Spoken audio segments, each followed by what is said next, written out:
quite frankly, we owe the greatest debt of gratitude and service to, because they're the ones that raised their right hand, took the oath to give the ultimate sacrifice, and for what we've learned over the last several years, have not received the treatment in some cases that they should have received.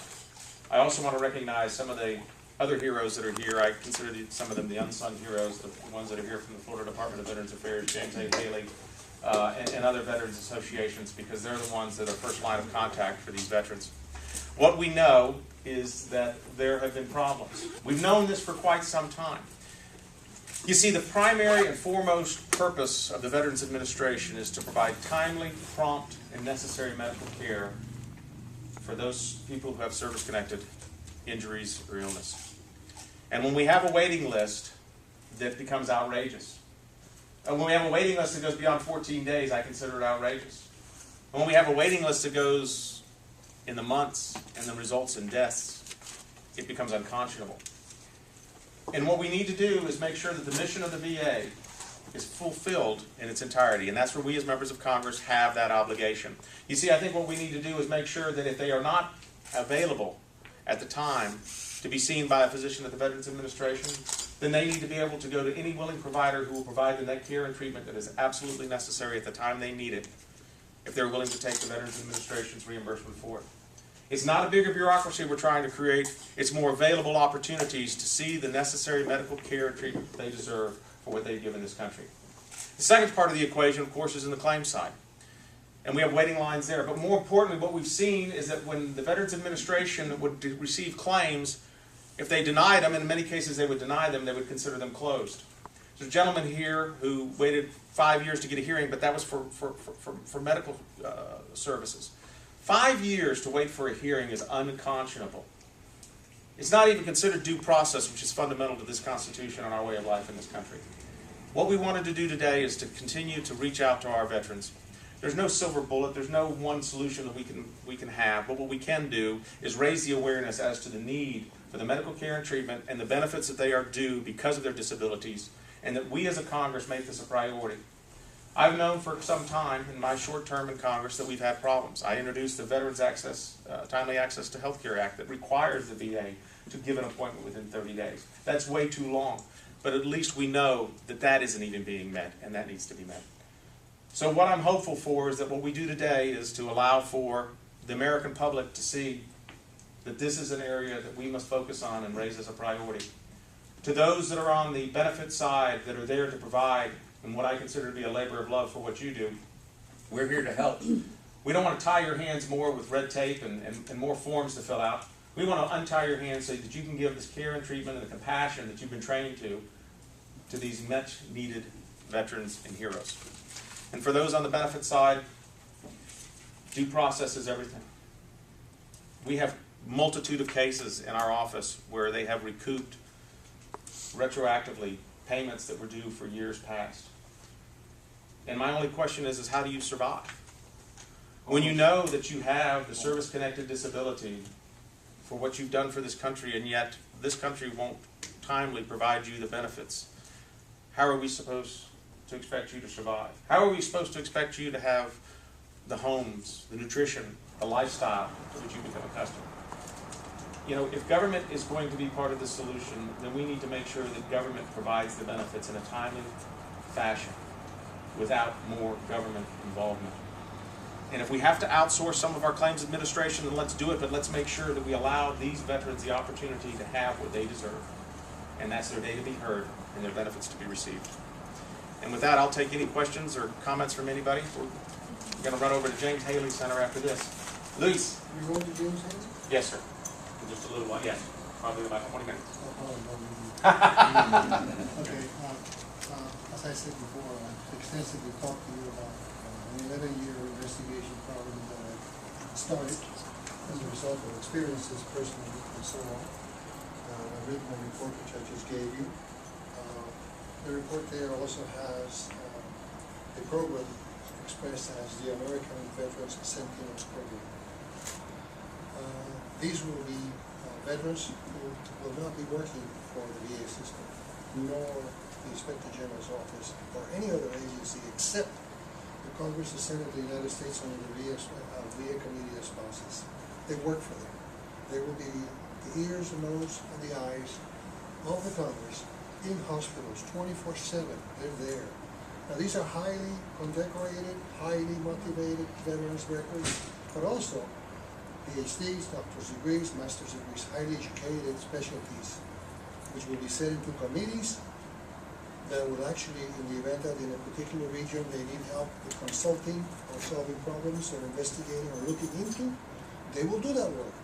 Not outsource it to outside consultants, which is costing millions of dollars, when they sometimes don't even care. So we give it to these veterans to do the work. Look, I expressed the probabilities of $1.5 billion worth of waste in the pharmacy is there. 2.5 total waste in the VA as a total. If we can take 10 to 20 cents of that total lost, that could be money saved, and give it to the Sentinel program to do their work in all the hospitals on behalf of the Congress and the Senate and the VA committee, then we can solve the problem.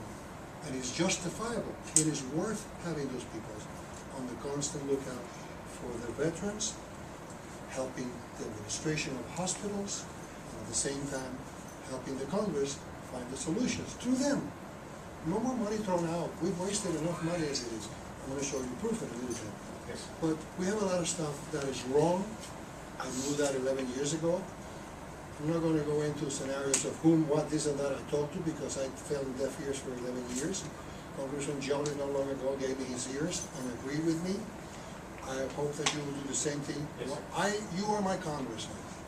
I'm begging of you, and I will be coming to Washington. Know how, if I have to take the bus, I will come. I want you to please introduce into Congress a bill where requesting the approval of the American Veterans Sentinel Program to become a reality, for it is the solution to the VA problems. And Louis, I look forward to working with you on that. What you just showed me, where they have a copay of $24 and a veteran has to pay for aspirin, is absurd. $50 for a visit to a doctor. Which is absurd. And also, I think you hit on something that's so very important. Let our veterans help our veterans. Let those who have walked in those boots be the ones to be on the providing end of care and treatment. Great resource. Let me one of our congressmen, I want to make a hero out of you. I'll be a challenge for you, but I'm. If you help, I promise you that if you help, that a bill like that be introduced along with Jolly and Belavaki and Miller into the Congress, and it is passed, you will have no more problems in VA for the lifetime of VA for us to come. Why? Because you will have your eyes and your ears and your nose sticking in the VA hospital 24/7. I look forward to working with you, Lisa, very much so. And as a son, grandson, and brother of veterans, I have a very deep appreciation for all of you all who have come here today and deserve, in some cases, much better than what you've gotten from us. You have time for one more. Congressman, if you could, I know it's up to the Senate to approve the new appointee, but do you have any thoughts, have you shared any thoughts with the Florida delegation that has 3 members on the House Committee of Veterans Affairs? Right, and chaired by Jeff Miller. Right. Yeah, Robert McDonald, who is the new appointee for the Veterans Administration, comes from the private sector, Procter & Gamble. I think he might be a very good choice. I mean, you're bringing somebody in who has operated a massive organization, and let's face it, the VA is a massive organization as well. But getting to the red tape and giving him the tools that are necessary to be able to do what he needs to do is also going to be an obligation of Congress. We passed a bill just out of the House that would give the administrator the authority to fire senior level managers in the VA instead of having to figure out how. I mean, if corrections need to be made, we need to make those corrections. I can't imagine that our veterans who would be serving on the battlefield would have to go through a committee and then wait in order to execute a combat plan. You know, if a decision is necessary, a decision should be made, but it should be made by the people who are in a position of authority and have the understanding of the facts in order to make that decision. And I'm hopeful that Robert McDonald is that person. Now, I overheard you mention to someone over at this table here that you had just met with Vietnam veterans or a board. Could you give a little more specifics on that? Yes. We've met several times with what we have an informal military advisory board. We were meeting just up in New Tampa, 2 months ago with them, both retired officers and non-commissioned officers and enlisted men. I just got finished meeting with some gentlemen that work for J.P. Morgan in terms of their Veterans Assimilation Program and learning more about them. Look, we have an opportunity here in Central Florida to provide wonderfully paying jobs and opportunities for returning veterans.